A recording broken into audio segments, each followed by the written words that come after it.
तो वो हमको देते हैं, हम दूसरों को दे देंगे।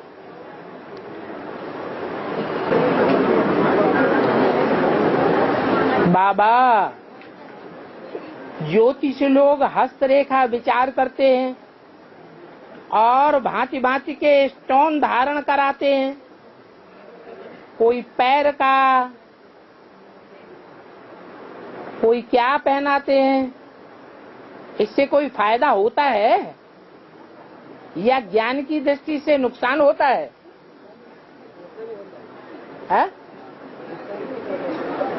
अरे पत्थर पहनने से क्या फायदा और क्या नुकसान होगा? अभी तो ज्ञान में आ गए ना। बाबा तो नवरत्न चैतन्य की बात बताते हैं या जड़ की बात बताते हैं? चैतन्य नवरत्न है जो सारी दुनिया में विख्यात हो जाते हैं। हाँ, पत्थर पड़ने से कोई फायदा होते है ना, ऊँख होगी, ये क्या ड्रामा है ना। ये अपना अपना विश्वास बैठ जाता है, कुछ नहीं होता है। हाँ, ये बात है। सही बात।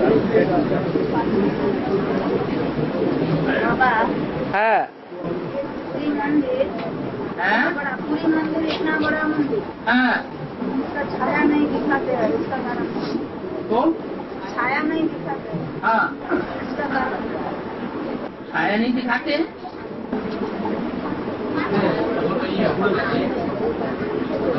मंदिर है ना, कोणार्क में, हाँ, उसका जो मंदिर के अंदर छाया पड़ना चाहिए, मक्का का, सूरज का किरण पड़ता है मंदिर के ऊपर, पेट्रोल पड़ना चाहिए और पेट्रोल नहीं पड़ता है। उसमें कोई शीशा ऐसा लगा होगा जो सूर्य की रोशनी को छाया के ऊपर फेंक देता है, तो छाया खत्म हो जाती है। वो तो जाकर के देखो, तफ्तीश करो, तभी तो पता चले। तुमने देखा ऊपर चढ़ के?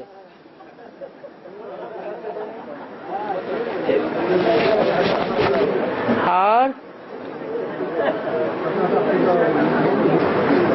प्रश्न आया है, कोई कोर्स करने वाले भाई ने पूछा, द्वापर युग में शुरू में पहले बुद्ध आए, लेकिन बाबा ने तो बताया है कि इब्राहिम आए, लेकिन हिस्ट्री में तो कहीं इब्राहिम के बारे में कुछ मिलता नहीं। तो बाबा अगर इब्राहिम के बारे में कुछ हिस्ट्री बताएं तो पता चले। हिस्ट्री दुख की लिखी जाती है या सुख के टाइम में लिखी जाती है? दिन गिनने को हिस्ट्री कहा जाता है। ये दिन गिनने की शुरुआत दुख के टाइम पर होती है, सुख के टाइम पर दिन गिनने की शुरुआत नहीं होती है। और दुनिया की हर चीज 4 अवस्थाओं से पसार होती है। द्वापर युग भी 4 अवस्थाओं से पसार होता है। पहले कौन सी स्टेज थी द्वापर की शुरुआत में? सतो प्रधान स्टेज थी। तो सतो प्रधान जो स्टेज थी द्वापर की, उसमें दुख अनुभव होगा नहीं होता, इसलिए उनकी हिस्ट्री लिखने की दरकार है ही नहीं। महावीर के बारे में जैनी लोग बताते हैं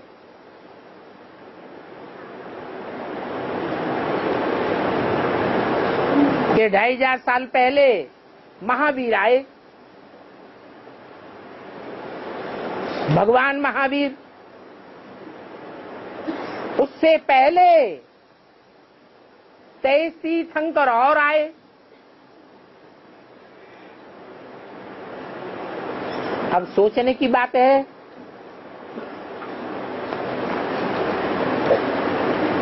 कि भगवान जो हैं वो दुख की दुनिया में आवेंगे या द्वापर शुरू होते ही आ जाएंगे? जैसे हिंदुओं में लिख दिया कि द्वापर का अंत हुआ और भगवान कृष्ण आ गए और कलयुग की स्थापना करके चले गए।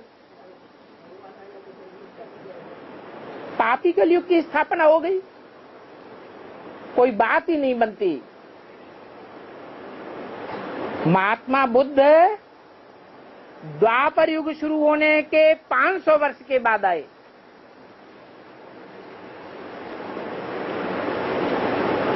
सतो प्रधान हिस्सा तो द्वापर का चला गया, रजो प्रधान हिस्से का भी अंत आने लगा।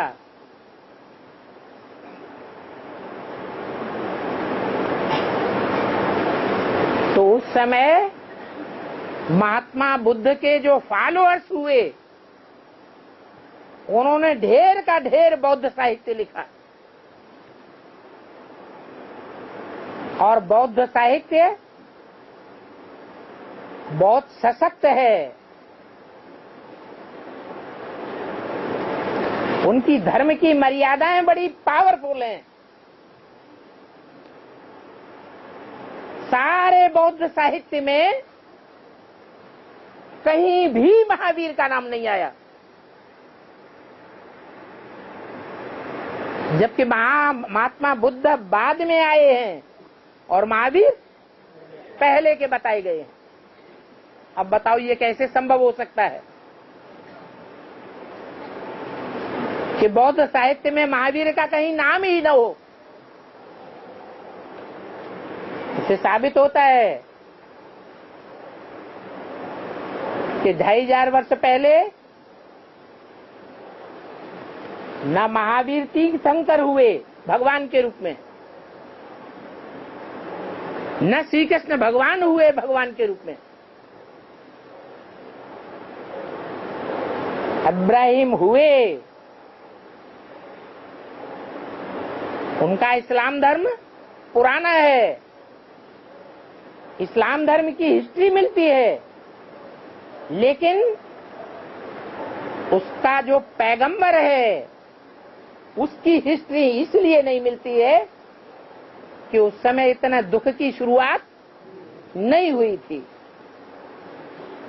इसलिए तवारीख नहीं है, और इब्राहिम का नाम निशान भी नहीं है, क्योंकि द्वापर युग शुरू होते ही कौन सी आत्मा आती है? इब्राहिम आता है।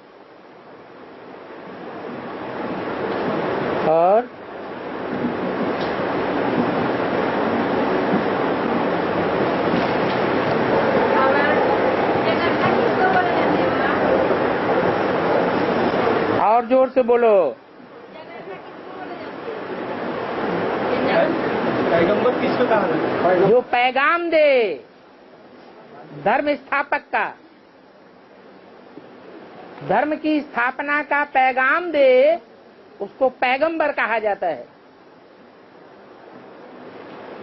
इस्लाम धर्म की स्थापना का पैगाम पहले पहले इब्राहिम ने दिया, इसलिए इस्लाम धर्म का पहला पहला पैगंबर है।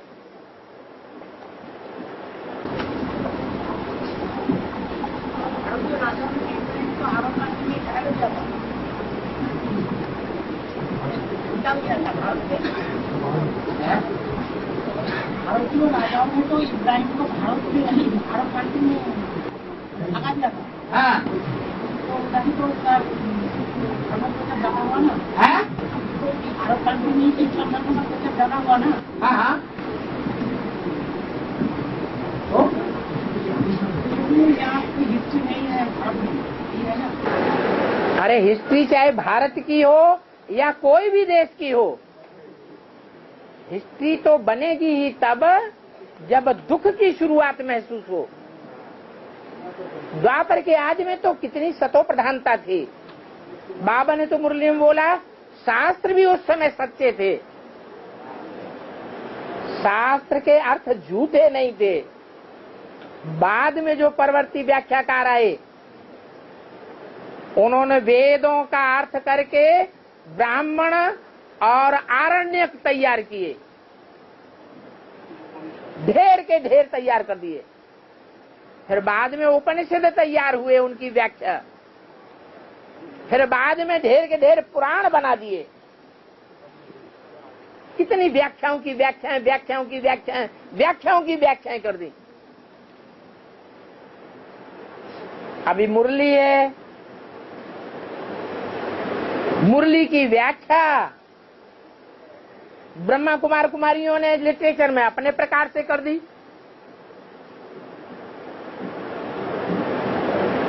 एडवांस पार्टी अपने प्रकार से व्याख्या दे रही है। फिर जो विष्णु पार्टियां निकल रही हैं, उन्होंने मोटे मोटे ग्रंथ बना दिए। जो एडवांस की व्याख्याएं हैं, उनकी भी व्याख्याएं उन्होंने अपने अपने तरीके से कर दी।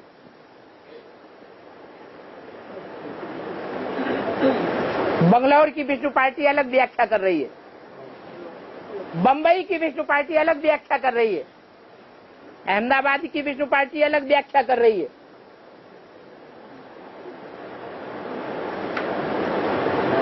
शूटिंग कर रहा है अपने। हैदराबाद में बैठे हुए अलग व्याख्या कर रहे हैं।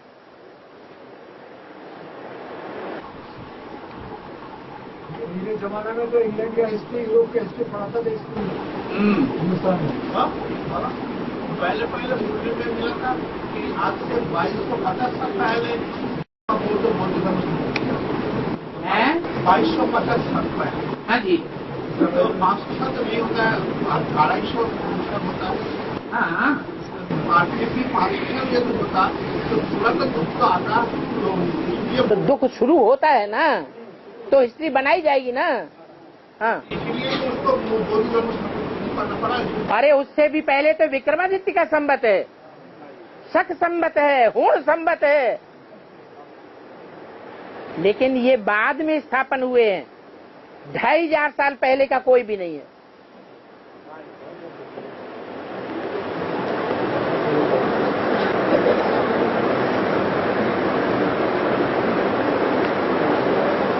क्या पूछना है इसमें? मनुष्य जब शरीर छोड़ते हैं तो मुर्दे में अग्नि क्रिया देते हैं।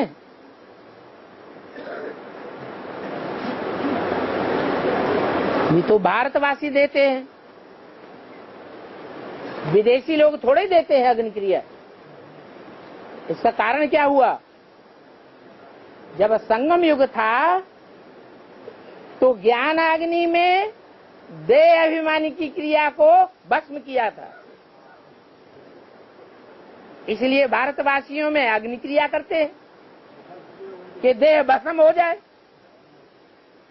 और जो विदेशी होते हैं, विदेशी ब्राह्मण भी होंगे जो विदेशियों की फाउंडेशन डालेंगे, विदेशी धर्म में कन्वर्ट होंगे, उनका पूरा देह अभिमान खत्म नहीं होगा। वो मिट्टी के देह अभिमान की मिट्टी में ही दबा दिए जाते हैं।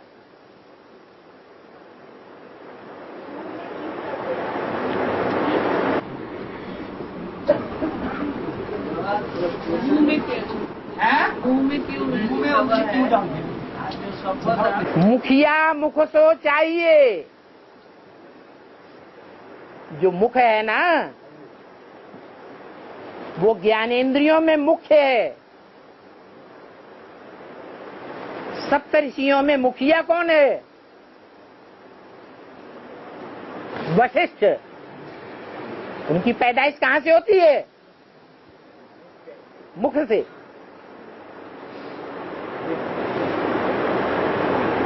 इसलिए मुखिया को ही स्वाहा कर देंगे तो सब स्वाहा हो जाएगा। और इसमें लिखा हुआ है आर्य सभ्यता भारत का कई देश से आया था। भारत का जो लोग है सब अनार्य थे, ये बात सत्य है?